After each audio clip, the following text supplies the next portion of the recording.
Hi friend, जय Jagannath. Restaurant तो ए खोला गला आज गुरुवार। चलतु देखा आज गुरुवार कौन कौन सब भेज उपर आइटम तैयारी गला। आसतु देखा आ भर को एंट्री करवा।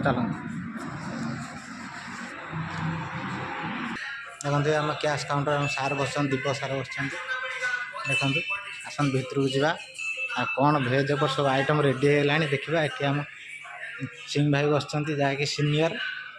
चलतु भर जा कौन सब आइटम रेडी है देखते आम हेड मिस्त्री प्रदीप भाई भेज सब देख केते प्रकार आइटम। ये साग भजा, ये झुड़ंग आलू भजा, ये कलरा चिप्स, ये फुलकोबी आलू सब्जी मटर पड़ी भी, ये पोटल पनीर आलू सब्जी, ये डाल फ्राए सब। आज तो गुरुवार अच्छी सब भेज उपर आइटम तैयारी होची। गोटे जड़े कस्टमर आसछन्ती से भेज थाली फिश थाली मागी रेडी हो मिस्त्री रेडी करते।